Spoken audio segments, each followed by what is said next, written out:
bu fekkente ne am na faay boo xamante ni tey ki nga xamante ni dafa nekk ci justice ndax war kon foofu lu ñu ko mën a boole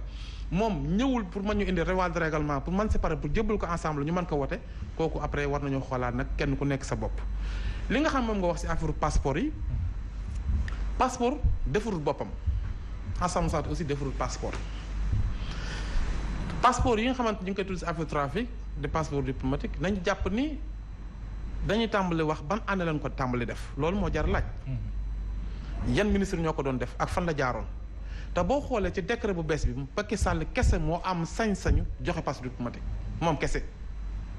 même kilifa diini yi nga xamante daana am passeport diplomatique amatuñ ko ndax dañoo censé talon yu bule yi ndax 2019 bul fàtte ne Macky Sall moo joxe passeport diplomatique pour mën a gagner élection yi y a 60 000 passeports diplomatiques joxe nañ ko ci talon yu bule yi bi passeport yu baree élection yi jàll mu gagner réew mi. mu xam ne lii joxe ay passeport diplomatique. ay kilifa ak ñoo xam ñoo ngi koy wateel ak ay nit yu ko neex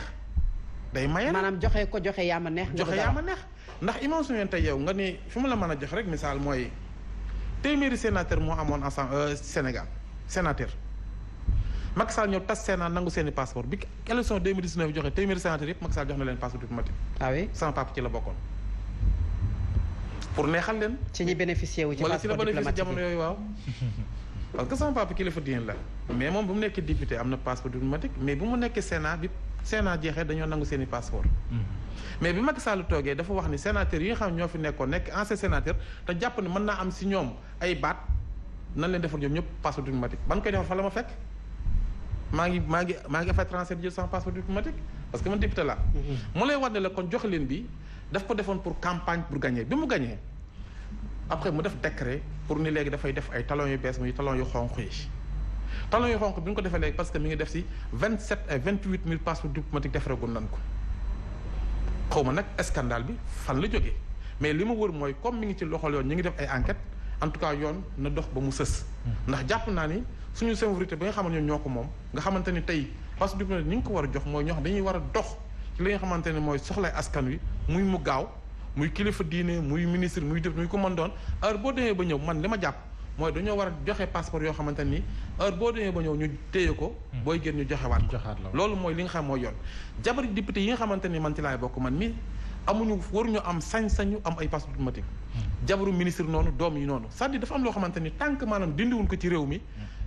du dox. mais est-ce que waruñu yegg parce que am nañu proposé que ne passeport diplomatique yëpp dañu leen a war a annuler. ba mbir yi leer ñu door leen a delluwaat seen i passeport diplomatique. waaw xam nga fi mu te jaarale ko ci yoon. loolu peut-être ak ay question la. mais bul fàtte ni. bis sa 2021 bi ñun passeport diplomatique yi bu njëkk Malaisie moo ko doon defar. bi yoon ñu ngi ko jox France parce que coûté nañu parce que 7 milliards francs CFA. bu ñu ko annulé leen nag 7 parce que waaw léegi bu ñu ko annulé nan la ñuy def dañuy perte xaalis boobu noonu. ndax passeport yooyu defaruñ ko dañuy jox talon yu ñëw. passeport diplomatique sax li tax may la am na sax loo xamante ne dañu ko war di seetaat. man sama jabar yor na passeport diplomatique boo xamante c'est que passeport de service lañ si bind pas service te passeport diplomatique la. bi ma leen ko signalé ñu ne ci série la bokk maanaam ci série la dafa am série yoo xam ne xëy na bi ñu ko defee noonu. day wane rek en tout cas càmbar ak saytu bi ñu ko war a def. yoon la ndax gis nga lu yàqu du yàqul Macky Sall du yàqu ke mais ñëpp la yàqal man fi man mi wax a yóbbu bu may voyage du ma yóbbu diplomate ndax rus naa génn diplomate dafa dem ñu contrôler la dañ lay même boo dee dem aéroport bii nga yor passe diplomate nekk député dañ laaj ordre de mission. bëri nga ci morom justement image du Sénégal moo ci moo si yàqu moo si ñaaw. ci loolu peut-être bëggoon naa la interpeller docteur ñu ngi wax scandale passeport diplomatique mais ni scandale sur le plan économique yoo xamante ne dañ ciy tudd ay milliards mën nañu jël poste crédit mutuel bu Sénégal ñu ngi koy tudd ñu xëy tey wax trésor lu ëpp ci 5 millions 600 millions 5 milliards 600 millions de francs CFA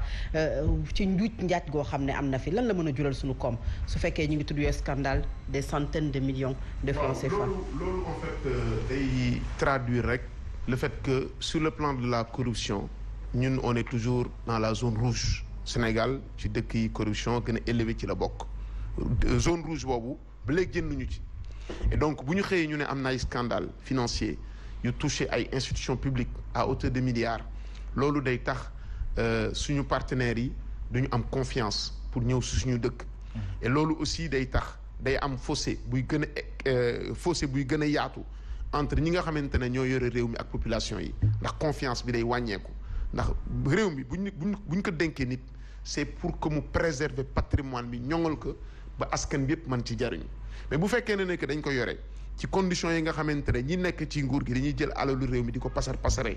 ba askan bi seen i problème xam nga li ngay wax rejoindre na par exemple retraité yi nga xamante ne tey ñu nekk poste finance ak yooyu. am na lu jafe-jafe fayeeku. waaw jafe-jafe pour fayeeku. loolu tey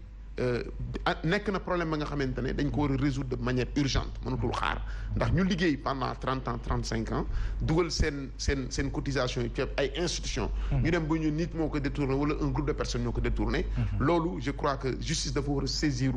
ñii def acte yooyu ñu sanctionner leen la manière la plus sévère ndax affaire bi mënatul continuer Sénégal il faut que ñu xam ñun suñu destination est-ce que dañuy dem pour génn ci ndóol ak jafe-jafe yi nekk wala est-ce que dañuy continuer di comme nii di marquer le pas sur place comme yeneen dëkk yi nga xamante ne ñooy dëkk yi gën a nekk en retard dans le monde il faut qu'on fasse des choix et honorable sànq wax na wax bu am solo gis nga dëkk pour mu développer wu il faut que ñi nga xamante ne ñoo ko jiite déjà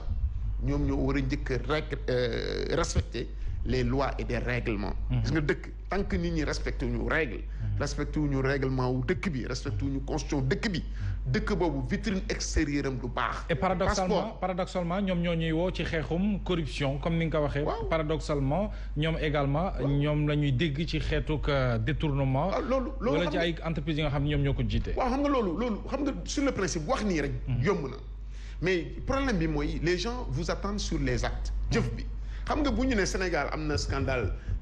lii nu mu tuddati passeport diplomatique. mais honorable xam na ne que chancellerie yi nga xam ne ñoo nekk biir Sénégal ñu suñuy nawle ñu bari fi lool saytu affaire bi ñu xam ne que ñun suñuy passeport am na yi nga xamante ne ay nit ñoo koy falsifié moyennant xaalis mais ñi dañuy ree. mais suñu corps de contrôle docteur parce que dañoo am ay corps de contrôle yoo xamante ne ñoo waroon xeex loolu nga dippee guerre mais ay corps de contrôle yoo xam ne ñoo waroon a saytu li nekk ci entreprise yi mën nañ ci tudd IGE bi ñuy wax sax ci xibaar ne war na dem poste peut-être pour càmbar OFNAC mi ngi fii la Cour des comptes tey c'est quoi le problème bu fekkee mën nañ la ko laaj ba tax na yooyu yëpp di amandoo ñu ciy tudd ay milliards ci kopparu Sénégal. waaw corps de contrôle yooyu existe nañu mais problème bi ñu am tey mooy problème mu réactivité. il faut que autorité bi nga xamante ne moo yore seen fonctionnement moo war a fexe ñu gën a réactif par rapport ak problème yi nga xamante ne économie Sénégal dina ko rencontrer par rapport ak fonctionnement wu institution publique yi. xam nga yu mel noonu dañ leen di activer IGE dañ koy activer dañ koy wax demal nga càmbar tel problème bu ñu koy activer dañ koy jox délai dañ koy wax nangam ak nangam ngay def donc. ki nga xamante ne mooy autorité bi moom moo war a manager corps de contrôle